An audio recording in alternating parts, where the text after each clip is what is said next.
My name is Mara Elise Bennett. I was 34 years old when my 3-year-old daughter died, and 6 days later, my family taught me that grief could still find new ways to hurt me. Before that year, I believed there was a limit to how much pain one person could feel at once. I was wrong. My daughter's name was Grace. She loved strawberries so much that she once refused birthday cake because it did not have enough of them on top. She made songs out of everything she saw: the ceiling fan, her shoes, plastic spoons, even the beeping monitor beside her hospital bed. Sometimes, in the middle of the night, when the pediatric oncology floor was quiet, she would sing softly to herself. Green light, red light, Mommy stays all night. I always told her it was beautiful. She always believed me. Grace was diagnosed with stage 4 neuroblastoma shortly after her 2nd birthday. I was a nurse, which meant I understood enough to be terrified before the oncologist finished explaining the scans. I knew what metastatic meant. I knew why the physician kept pausing. I knew why the social worker had entered the room before anyone officially told me how serious it was. But I did not collapse. I opened a notebook. I wrote down names, medications, treatment options, survival rates, specialists, clinical trials, side effects, and questions I intended to ask during morning rounds. I transferred Grace to the best specialist our insurance would approve and spent more than a year measuring life in blood counts, infusion cycles, and the distance between her hospital bed and the nearest bathroom. People called me strong. The truth was simpler. Grace needed me, so I did not have permission to fall apart. My parents lived in Phoenix. During Grace's final 6 months, they visited twice. Each time, my mother stayed mostly in the family lounge because she said seeing the other sick children overwhelmed her. My father kept checking his phone and discussing traffic. My younger sister Nicole lived 40 minutes away. She came once. She stayed for approximately 20 minutes and complained twice about the parking fee. "I paid $18 just to get into this building," she said, standing beside Grace's bed while Grace slept beneath a strawberry-patterned blanket. I stared at her. Nicole noticed. "What?" she asked. "I'm just saying the parking system is ridiculous." Grace opened her eyes and whispered, "Hi, Aunt Nicole." Nicole leaned down, kissed the air near her forehead, and said she had an important client dinner. After she left, Grace looked at me. "Does Aunt Nicole not like hospitals?" "She gets nervous," I said. That explanation was kinder than the truth. I had spent my entire life making Nicole's behavior sound kinder than it was. She was the younger daughter who needed more attention, more patience, more celebration. She announced a promotion during my wedding reception. She arrived late to my nursing graduation dinner and spent the evening discussing a job offer she might accept. Whenever I objected, my mother gave me the same exhausted smile. "You know how Nicole is." Yes, I knew. 6 weeks before Grace died, Nicole called me with what she described as the biggest news of her life. She had bought a house, 4 bedrooms, marble counters, a pool, landscaped gardens, nearly $800,000. She had already scheduled a housewarming party for June 15th. More than 100 guests were invited. There would be caterers, a live band, rented tents, and a photographer. "You have to come," she said. "Mom and Dad already booked their flights." I was sitting beside Grace's hospital bed. She had lost most of her hair, and her breathing had become shallow enough that I found myself counting every rise of her chest. "Nicole, the doctors believe Grace is in her final weeks." Silence followed. Not shocked silence, annoyed silence. "I know things are difficult," she finally said, "but life can't stop indefinitely." I looked at my daughter. I may be arranging her funeral that week. Nicole exhaled sharply. "Mara, I already paid the deposits. The tent alone cost thousands. Maybe the party would be a good distraction for you." "A distraction?" You know what I mean. No, I said quietly. I don't think I do. She accused me of twisting her words and ended the call. Grace died on June 9th, minutes after sunrise. I was holding her hand. Her eyes opened one final time, unfocused at first. Then she found me and smiled. I love you, Mommy. I love you more than every star, I whispered. The monitor alarm began before I finished speaking. Nurses entered. Someone guided me backward. A doctor said my name repeatedly, but everything sounded as though it were happening underwater. The funeral home could prepare the service by June 15th. I called my mother that evening. After she cried for less than a minute, she asked, "Isn't that the day of Nicole's housewarming?" I waited. I expected her to say they would cancel their flights to the party. I expected her to tell me nothing mattered more than standing beside me while I buried her granddaughter. Instead, she said, "Let me speak to your father and Nicole. We'll work something out." Nicole called the night before the funeral. "The caterers won't refund anything," she said, "and guests are already traveling." I said nothing. She continued, "Funeral homes are more flexible than people realize." My friend waited almost 3 weeks after her mother died. I gripped the phone so tightly my fingers hurt. "You want me to leave my daughter's body in refrigeration so you don't have to reschedule your party? You're being dramatic." Those 3 words emptied something inside me. My father called the next morning with nearly identical arguments. Nicole had worked hard. Tickets had been purchased. Grace would not want everyone to put their lives on hold. He even compared it to missing one of his golf tournaments. "Don't come," I told him. "Mara, go to the party, smile for the photographs, tell everyone how proud you are." Then I hung up. 15 people attended Grace's funeral. Her father flew from Seattle. My closest friend Julia stood beside me. Several nurses came directly from their shifts. Grace's preschool teacher cried openly through the entire service. The casket was white. It was impossibly small. I read the eulogy with shaking hands and told them about Grace's songs, her strawberries, her bravery, and the way she described ordinary objects as though each one were miraculous. I did not mention my family. That evening, I opened Nicole's social media page. The photographs were already posted. String lights glowed above the pool. Guests danced on the lawn. My father stood with one arm around Nicole, grinning. My mother held Nicole tightly, both of them crying happy tears. One photograph had been posted at exactly 2 p.m. At 2 p.m., I had been standing beside Grace's grave. The caption beneath Nicole's photograph read, "So grateful to have my amazing parents here for the biggest day of my life. Nothing is better than family." My father had commented, "So proud of my successful daughter." I closed the laptop and went into Grace's bedroom. Her strawberry crackers were still on the nightstand. Her drawings covered the wall. Her favorite stuffed strawberry rested against the pillow. I sat on the floor until the sun disappeared. I did not cry. Somewhere in those silent hours, grief hardened into something colder. Then I remembered a conversation I had overheard months earlier between 2 physicians at the hospital.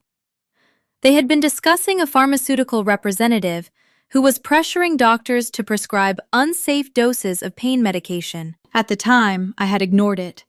My daughter was dying. I had no space for anything else. But I remembered the representative's name, Nicole Bennett, and sitting on the floor of my dead daughter's bedroom, I decided it was finally time to start paying attention. I blocked Nicole. Then I blocked my parents. For 8 days, I answered no unknown numbers, ignored every voicemail, and let every message disappear unread. The silence felt strange, not peaceful, just necessary. On the 9th day, my mother's voice still reached me through a number I didn't recognize. "Mara," she said before I could hang up, This family has suffered enough. I almost laughed. My granddaughter died, she continued. Nicole's party happened at the wrong time. Everyone made mistakes. Mistakes? It was a disagreement about scheduling. I closed my eyes. A disagreement. That was what she had reduced my daughter's funeral to. Nicole felt overshadowed, she continued. You've always been emotional, sweetheart. Even when you were little, everything became such a big deal. I didn't raise my voice. Never call me again. Then I blocked that number too. That should have been the end. Instead, it became the beginning. Over the next several weeks, I settled into a routine that looked completely normal from the outside.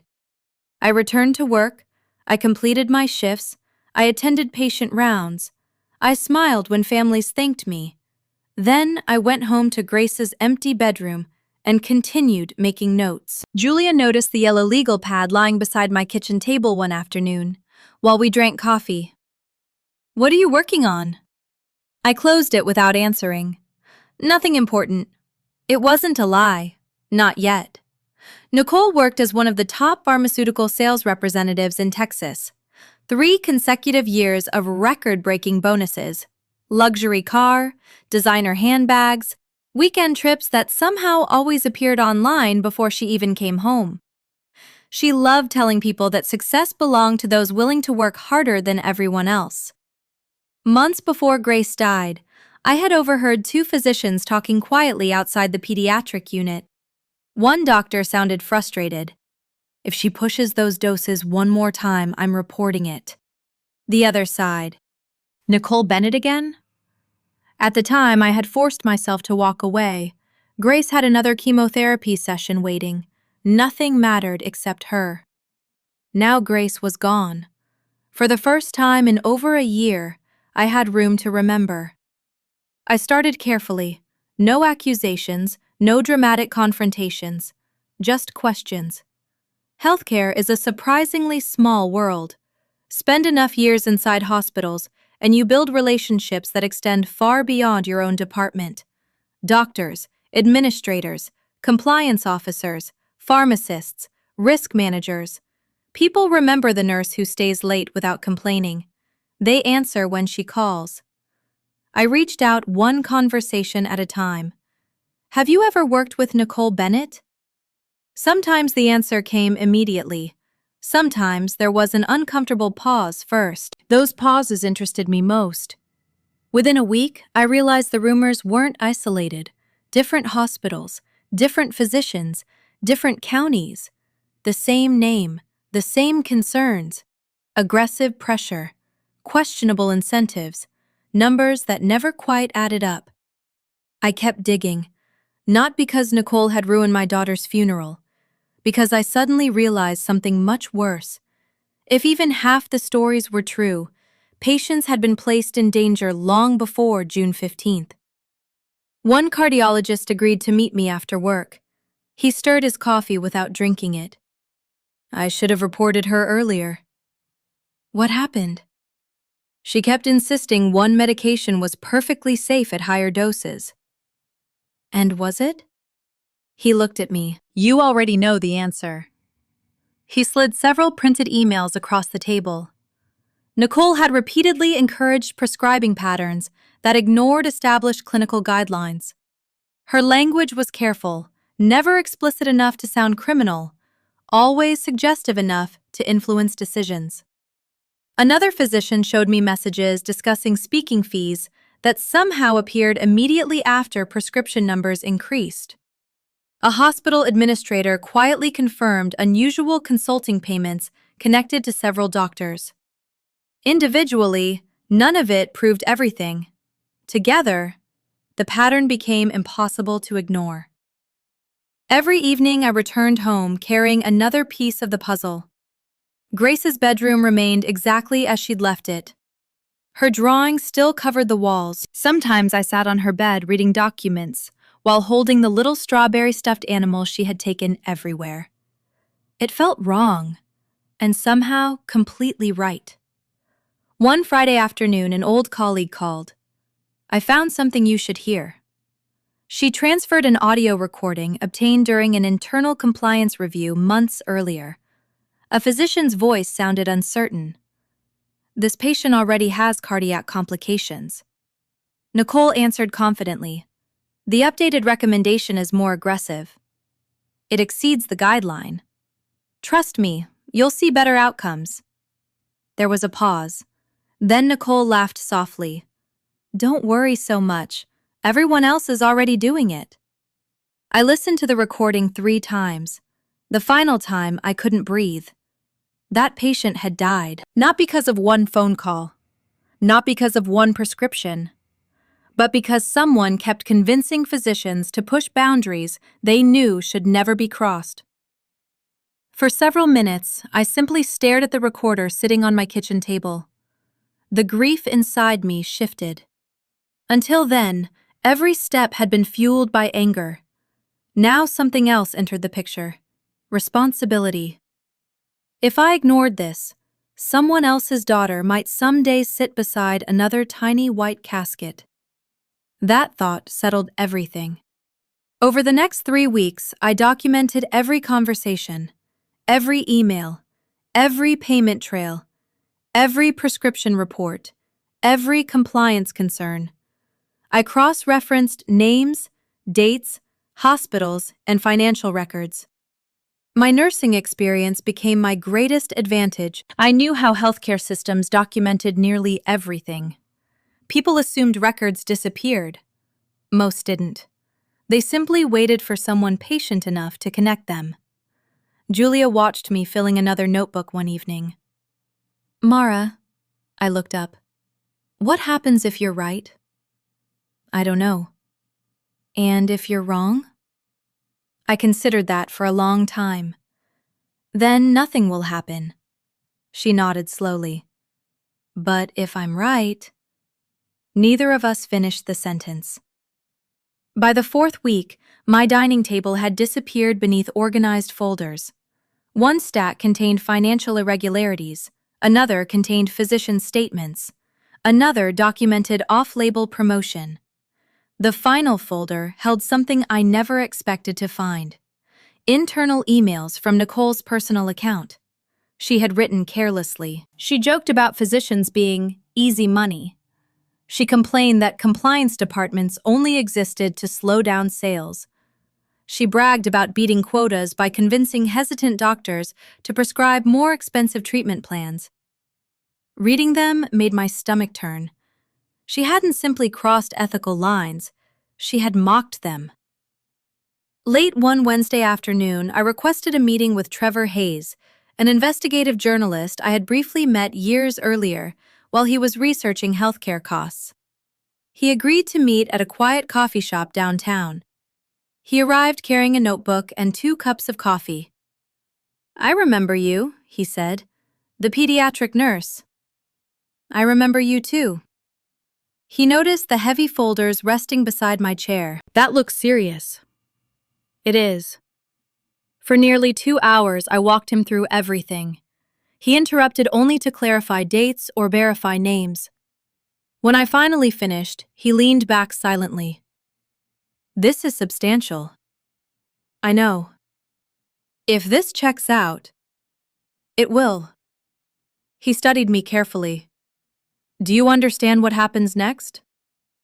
I think so. Your sister could lose everything. I looked out the cafe window before answering. The night before my daughter's funeral, she called it a minor event that could be rescheduled. Trevor remained silent. I continued. Do whatever verification you need. I will. And if every document proves authentic? He closed the last folder. Then this becomes one of the biggest pharmaceutical fraud investigations Texas has seen in years. As I stood to leave, he asked one final question. Why bring it to me instead of law enforcement? I looked directly at him. Because once the truth becomes public, I paused. No one will ever be able to bury it again. 3 weeks later, my phone rang. Trevor. I verified everything independently. I said nothing. The compliance board has opened an investigation. My heartbeat quickened. Federal prosecutors have been contacted. I closed my eyes.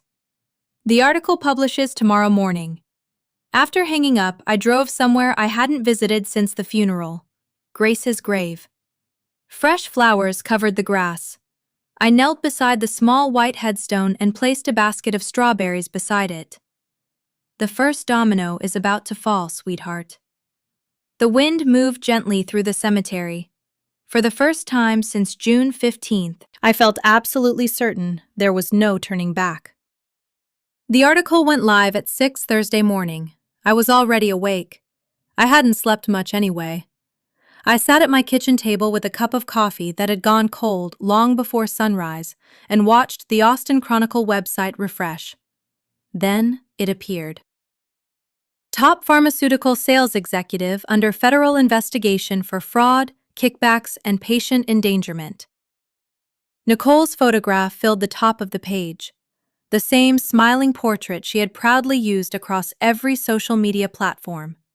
The same smile she wore beside her pool while I buried Grace. Trevor hadn't exaggerated. Every claim had been independently verified. Hospital records, financial documents, compliance reports, interviews, audio recordings, everything. By 8 o'clock, my phone began vibrating non-stop. Former coworkers, doctors, people who had known Nicole professionally. Nobody asked whether the story was true. They asked how long it had been happening. By noon, Nicole had deleted every social media account she owned. By 1 o'clock, her company announced her immediate termination and promised full cooperation with federal investigators. By evening, television news vans were parked outside the same beautiful house where the party had taken place less than 6 weeks earlier. The cameras captured neighbors watching from their driveways. Reporters stood beside the front gate, describing allegations of healthcare fraud. The decorations were gone. The string lights had been removed. But I could still picture my parents smiling beneath them. For a moment, I thought I would feel satisfied. Instead, I felt tired. Grace was still gone. Nothing changed that. 2 nights later, my security camera alerted me that someone was standing outside my apartment. Nicole. She looked nothing like the woman from the photographs. Her hair was messy, mascara streaked her face. She rang the bell over and over. Mara! I stayed where I was. She pounded harder. I know you're in there! I opened the security app and watched silently. She dropped onto my front steps. They're saying I'm going to prison, she sobbed. Please, please talk to me. I pressed the intercom button. She immediately looked toward the camera. I made mistakes, she cried. But this is too much. You're destroying my entire life. I answered with a single sentence. You called Grace's funeral a minor event. Then I released the button. She remained outside another 20 minutes before finally leaving. That was the last conversation we ever had. A week later, my parents found another way to reach me. They called the pediatric clinic during my shift and convinced the receptionist there was a family emergency. I answered because I thought someone had died. Instead, I heard my mother's voice. Mara, what you've done is unforgivable. I leaned against the break room wall. What I've done? You destroyed your sister over one disagreement. One disagreement. She made one bad decision. No, I replied quietly. She made hundreds. My father took the phone. Nicole worked hard for everything she earned. Did she? You've become vindictive. I closed my eyes. Did either of you attend your granddaughter's funeral? Silence. You don't understand. No, I interrupted. I understand perfectly now. I ended the call, but I still wasn't finished. Trevor had exposed Nicole's crimes. I exposed my family's choices. I sent several journalists photographs from Nicole's housewarming. Every image contained timestamps. June 15th, 2 o'clock in the afternoon, exactly when Grace's casket was being lowered into the ground. I included copies of the funeral program, the burial schedule, the caption reading, "Nothing is better than family." Within days, follow-up articles appeared. Parents celebrated at luxury pool party while granddaughter was buried. The public reaction was merciless. Neighbors recognized them. Friends stopped calling. My parents' retirement community became divided almost overnight. People who had once invited them to dinners suddenly crossed the street without speaking. My mother later left several voicemails saying strangers had begun judging them everywhere they went. For the first time in their lives, other people saw exactly what I had seen for years. 3 months later, federal prosecutors announced formal charges: healthcare fraud, kickback schemes, conspiracy, patient endangerment. Nicole eventually accepted a plea agreement: 5 years in federal prison, restitution, a permanent ban from working in healthcare or pharmaceuticals again.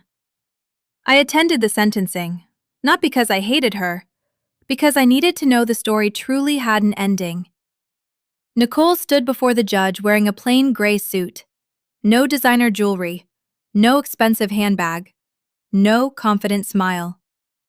When she was allowed to speak, she admitted committing the crimes. Then she looked directly at me.